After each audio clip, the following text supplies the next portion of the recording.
as I mentioned. If we can make them private, we're mostly done in terms of privacy. So we need just to work on those three components. Before talking about privacy coins, I will mention a few things about CoinJoin. Before doing so, this is, I'm not sure that you can actually see it, but it is the graph that I took from Summary Wallet tool that they designed, I think, a few years ago. It is just to show you how easy it is to trace cryptocurrency transactions in Bitcoin. And it took me like 10 seconds, so I basically took a random block, a random, more or less suspicious transaction, and put it on the tool. I will mention the link at the last slide. So 10 seconds, and you have the whole path of how the transactions were made, and that's it, because all the information is public. So what Bitcoiners decided to do in order to achieve some privacy. Before 2015, they've been using some centralized mixing services which combine your inputs and outputs with other participants. This way you can kind of hide your transaction, but it is not really the case because the whole metadata is still public. All the addresses, all the fees, everything is public. So, and obviously, in order to CoinJoin, you need to wait at least a few hours, sometimes a few days, sometimes a few weeks. It really depends how many participants the particular CoinJoin has. After the mix, it is especially funny because Wasabi Wallet that provide these services, on the FAQ section, they say that you need to, that it is recommended to do to do the mix after the mix, which is kind of hilarious. Nobody's going to use it, and nobody's going to do that. If the privacy is not enabled by default, nobody will use it. And of course, the average fee for this service is at least 0.15%. And you pay extra mining fee because you can imagine how big this transaction will be if you have, for example, 20 inputs and 20 outputs. So 20 inputs in this case will be your anonymity set, the number of people that you're hiding the most. 20 inputs, basically 20 as an anonymity set, but I will mention it later. And one of the most important things that I need to mention about CoinJoin is that if you're going to mix your transactions, they will be marked as stolen or suspicious. So if you're going to move your Bitcoins to some centralized exchange, they will freeze your account and will force you to provide the KYC, which kind of sucks.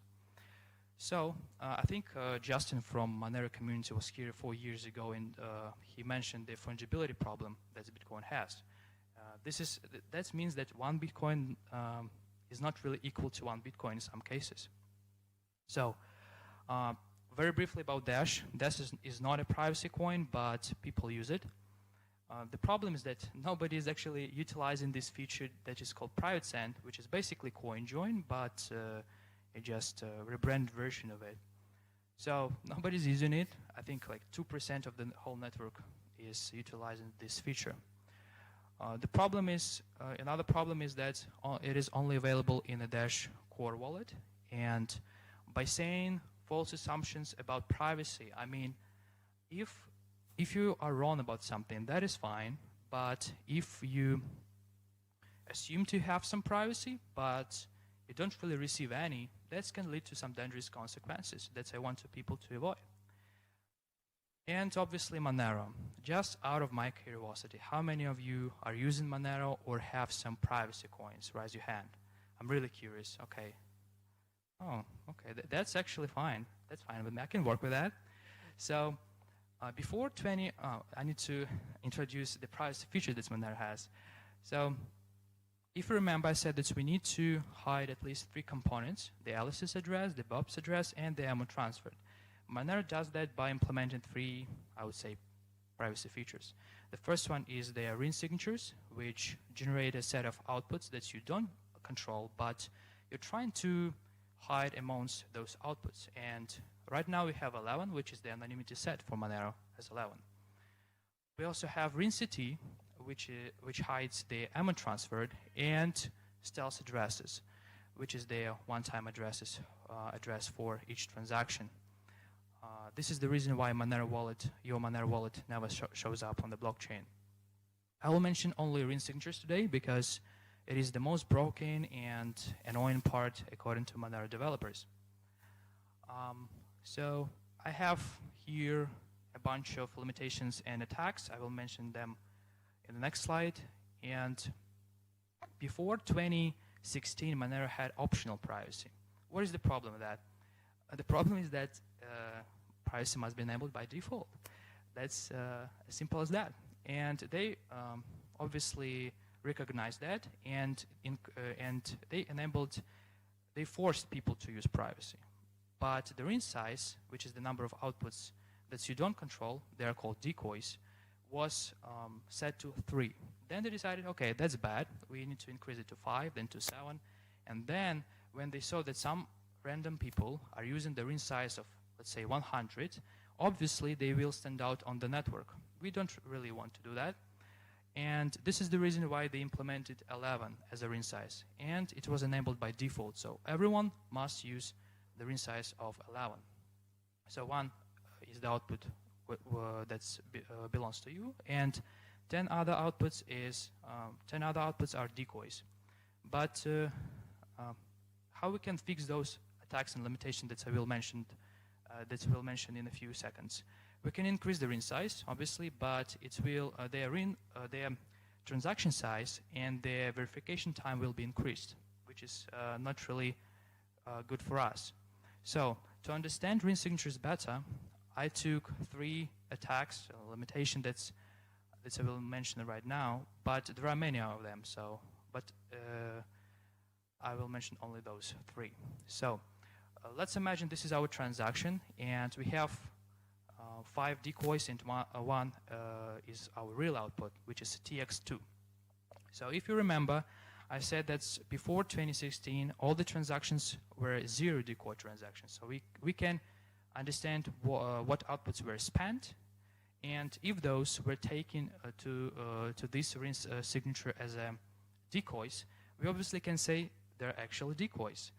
And what is the problem with that? The problem in Monero is that if we can find all the decoys, the TX2, for example, like in this case, will be, if it will be used as a decoy in the next set of transactions, we can say it is a decoy because it was proved to be a real output, the real output in the previous transaction.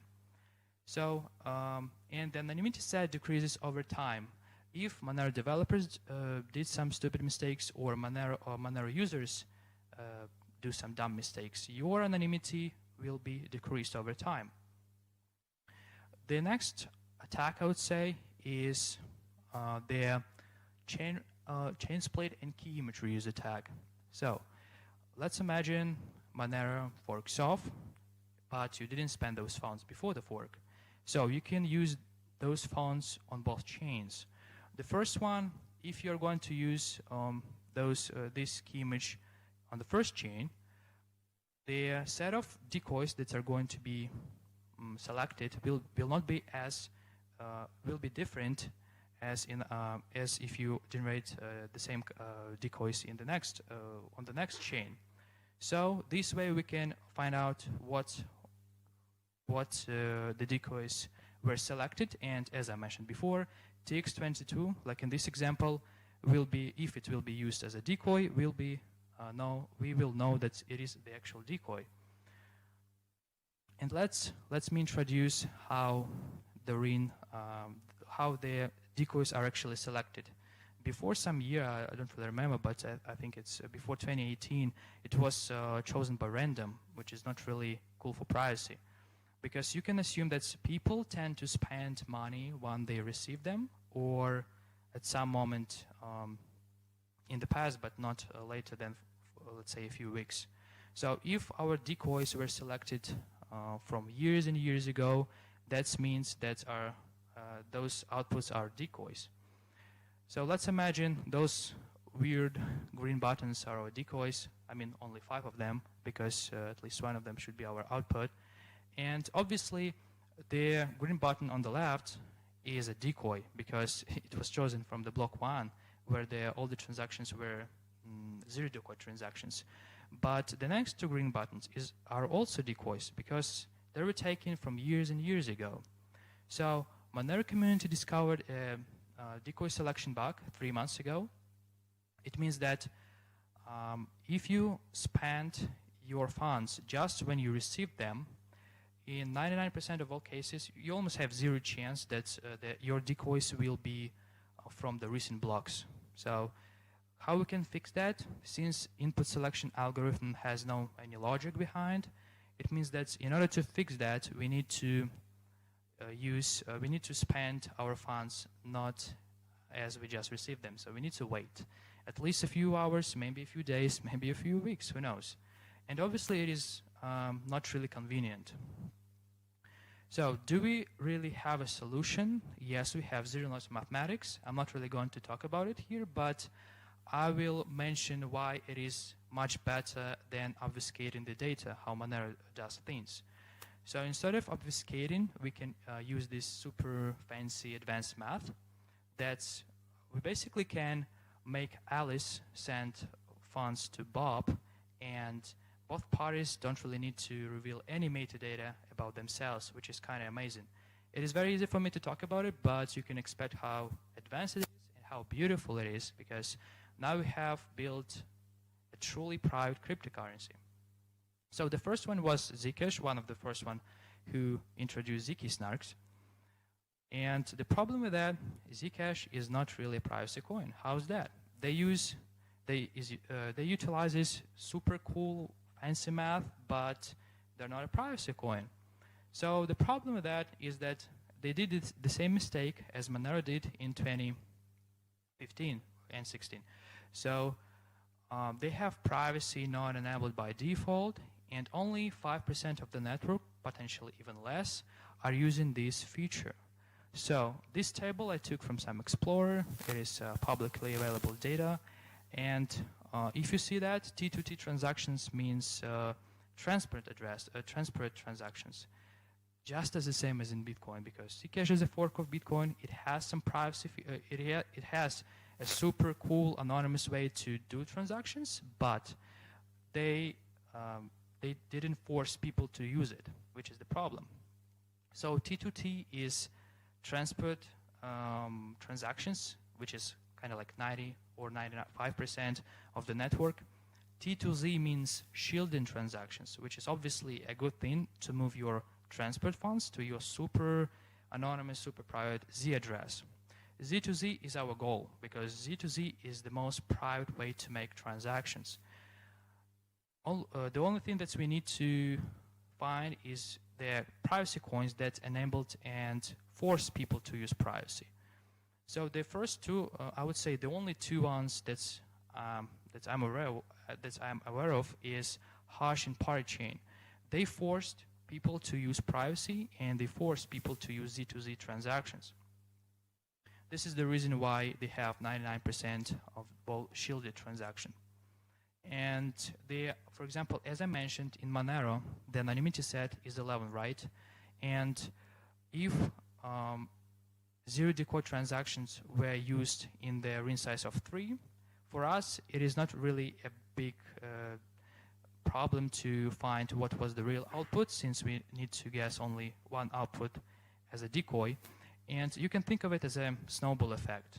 If we can guess all the decoys for the ring size of 3, we can do the same thing for the ring size of 5, for 7, and it will be a bit difficult for 11, but for those blockchain analyst companies that are worth billions and billions of dollars, it is not really a big of a deal. And a year ago, CipherTrace announced that they have enough tracing capabilities and tracing tools in order to trace all Monero transactions. So the anonymity set for Monero is 11, and it decreases over time. But in Zcash protocol coins, it is not really a problem. And I'm not really sure that you can see those numbers, but Hash, for example, has the anonymity set as 600,000, which is kind of cool. And the velocity of this anonymity set is also 3 times higher than Parachain has. So it is fair for me to say why Hash has the largest anonymity set. There are basically 2 reasons. The first one is SIG, which is the name for white paper. And if you remember, I said that the number of outputs are also a public information, and we need to hide, or not hide, but obfuscate the number of outputs as well. So what Zcash is doing is it round up the total number of outputs. If you're talking, for example, to 2 or 3 friends, it will round up the whole number, so the number of outputs will be 8. So, but again, it's mostly related to extreme privacy. It is not really super important, because if you're using Z2Z transactions, you mostly keep your anonymity and privacy, I would say. But it is also nice to hide all the potential metadata that the blockchain analytics companies can use. And obviously, HashChat, as you know, Zcash protocol enables the feature of memo encrypted field, where you can use it for messaging, which is really cool. But Hash did that in some cool messenger software, which looks as the same as any other messengers. They also have emoji support, which is also cool. So let's imagine we use Z2Z transactions only, which is, again, the most private and anonymous way to transact. But here's the problem. We have the peer-to-peer anonymity that is very fragile. Obviously, it is not how Bitcoin network, how Bitcoin P2P network looks like, but it is, just to simplify things, on the left, you can see Alice that is trying to broadcast her transaction, and I have, as a malicious node, I have 33% success rate. That's the first peer, which is Alice, that is going to broadcast her transaction to me, will be the actual sender. But it is my best guess. And obviously, Alice can relay the transaction to the first node, and the first node can relay the transaction to myself.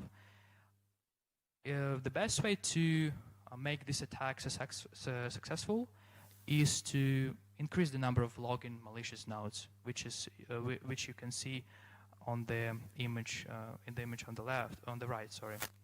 So again, my best guess is to point on the first peer that is broadcasting the transaction. And since we talk with IP addresses on the internet, I can link the Bitcoin address to the IP address, which is the worst case scenario. For the blockchain analytics companies, it is the best case scenario, obviously. So, and with the help of ISP, we can find your full name, and your Bitcoin address will be linked to your full name, which is, again, the worst case scenario. You may say that I don't really care, I use Tor, but yes, you'll be right. The Tor is one of the solutions, but how many of you are using Tor with the full node? It is the question I'm asking myself. Obviously, you, I know. Okay, so and again, VPN doesn't protect your anonymity in any case. Even if you're smart enough to run a self-hosted WireGuard VPN server, still, you probably run it on some VPS, and the IP address is belong to this VPS company, and we can, as a government, can ask them to provide your full name, because in most cases you pay with your credit card to order some VPS. So VPN is not really going to be a solution. Tor, maybe yes, even though Tor can be attacked the same way. So this is, I would say, the summary of the talk. So we need to understand what conditions must be met for a privacy coin. The first one is, obviously, we don't really need to use obfuscation as Monero does. We need to use zero-knowledge mathematics. The pricing must be enabled by default. Only Z2Z transactions must be allowed only. There are some cases where you can send funds from T to Z, which is called shielding process, but it is only when you're mining. If you're mining, you need to mine to T address, but then move your funds to Z address. Why so? This way we cannot poison the shielded pool, but all of that is described in the Zcash white paper. Highly recommended. It also describes a set of different attacks. It is not just increasing the number of outputs. It also describes a set of different attacks. So we also need to make the Alice's address private, the Bob's address, which is very obvious, and Z2Z solved this problem. The privacy coin and the team behind cannot be a company nor a foundation. If it is a company, the government can intervene and ruin the whole privacy.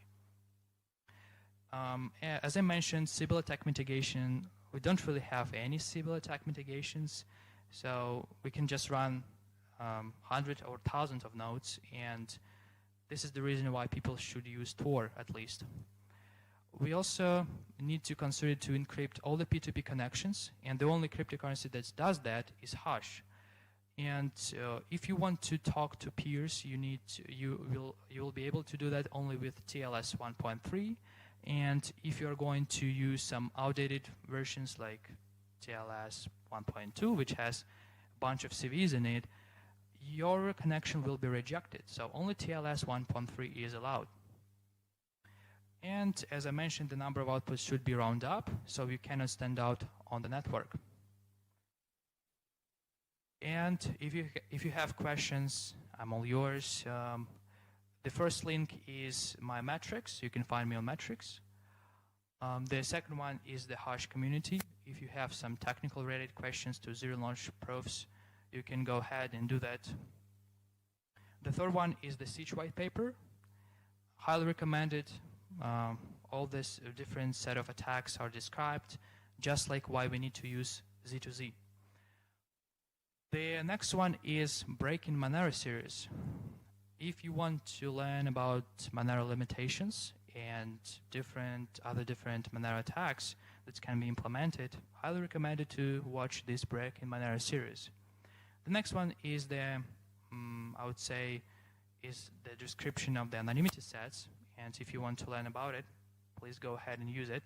And as I mentioned, Samurai Wallet designed a tool where you can trace Bitcoin transactions. And if you're just curious and want to play with that, the last link is the link to this tool. And that's it from my part. Thank you very much.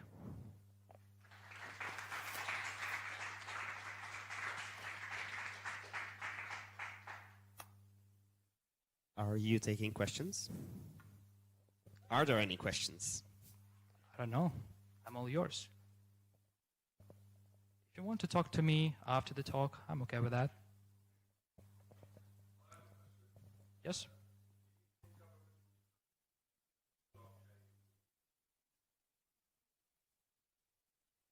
I believe that cash will be prohibited to use, and all people will be forced to use only credit cards, because tracing banking transaction is a piece of cake, because you basically link your money to your full name. So I believe that cash will be prohibited very soon. So, and if your question is if they're going to do that for Bitcoin transactions, they're already doing it since I would say 2009. So all the tools are ready to use. And blockchain analytics companies are doing so. I believe from 2015, they have enough capabilities to trace all the BTC transactions automatically. Nobody's going to do that manually. But for Monero, it is not really easy to do. And I believe they're already doing so. Yes, please.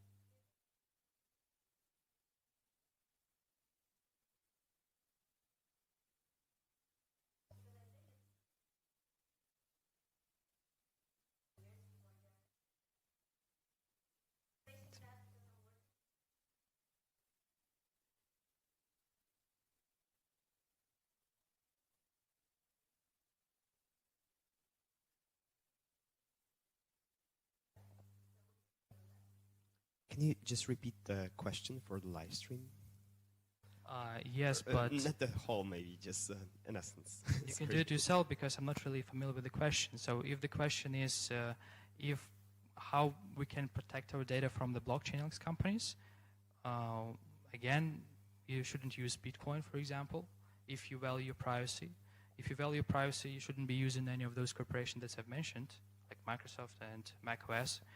But in terms of currencies, at least start with Monero, but then move to Z2Z, because this is the only one way to have anonymous and private transactions. Anybody else?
Okay, so how we trace cryptocurrency transactions if it's not Bitcoin, right? For example, many people are still using centralized exchanges, and it is funny that people who tell you that I'm using, for example, Pirate Chain, but at the same time they use it on some centralized exchange. They leave all the data. They can potentially even pass the KYC process. Then they buy some Pirate Chain coins, and obviously it is not how we should work in terms of gaining this privacy. We need to use only at least those centralized exchanges that don't ask for the full name or something like that. So use Store plus some garbage centralized exchange, because I'm not really sure that we have a solution to do that in a decentralized way.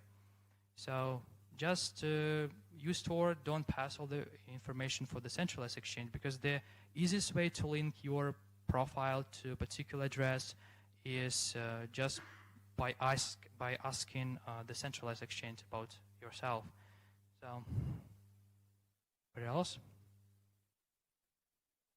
Yep.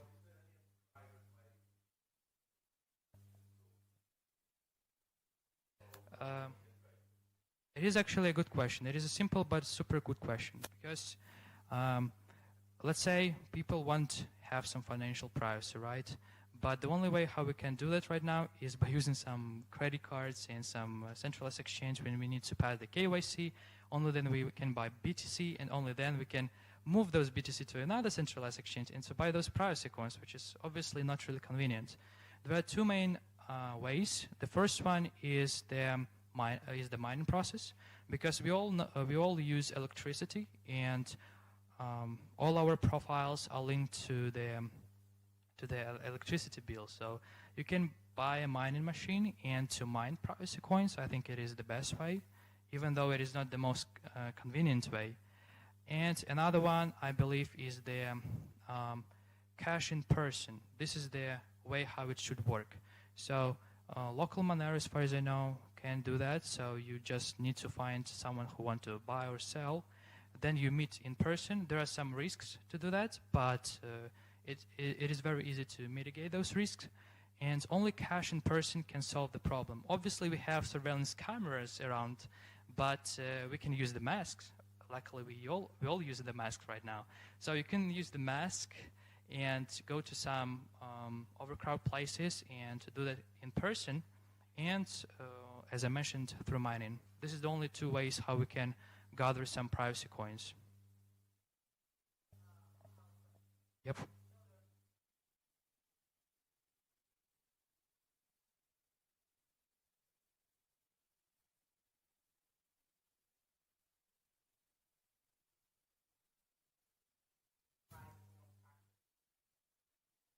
depends on your threat model. If your threat model is the government, don't use the internet. I mean, that's true. But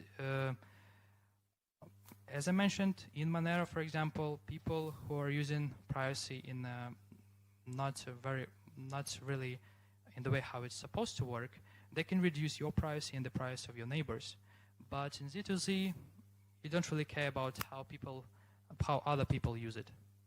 So, anybody else? Yep.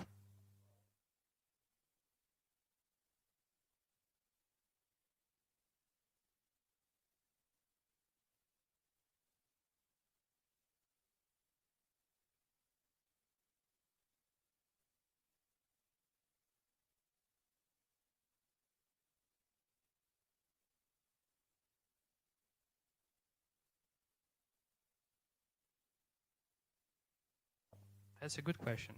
Nobody cares about privacy. That's true. I was working as a cryptocurrency exchanger, and I know this stuff. People are willing to pass the KYC. Just go ahead and ask them to do so, which really sucks. But I guess we need to educate them to do otherwise. And people who still don't want to do that, that's fine with me. I mean, I want to have my privacy, so I will not gonna do that. But I'm not really sure it is really true, because obviously you don't really want all people to know your bank credentials and all of that, how much money you have, because Bitcoin is the worst currency that's available right now in terms of privacy. All people, they are random people on the street, can do some basic chain analysis and guess what Bitcoin address belongs to. It is not really true in theory, but in theory it can be done this way. And in theory, all people can look at the blockchain and see your Bitcoin addresses and how much money you got, which is not really cool. I'm not sure that those people are saying that privacy is not really important for them. I think that's, you can ask them if they want to make all the transaction history public for other people. Ask them this question. I'm not really sure that they will be positive about it. Yep.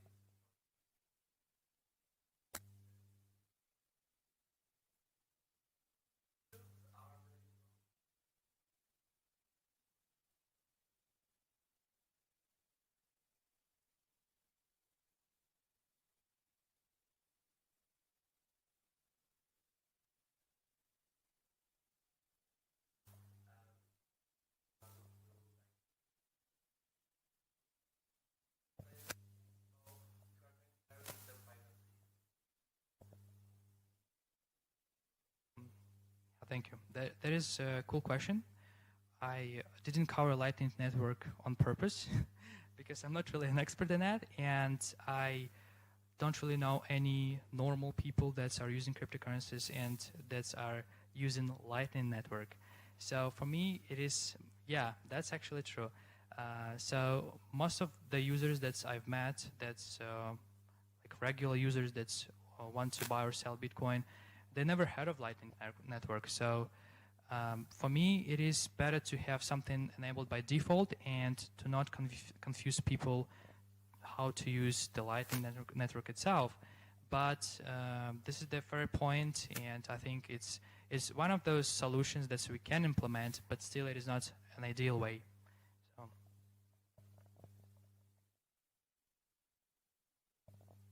I think we're done. Okay. Thank you all once again.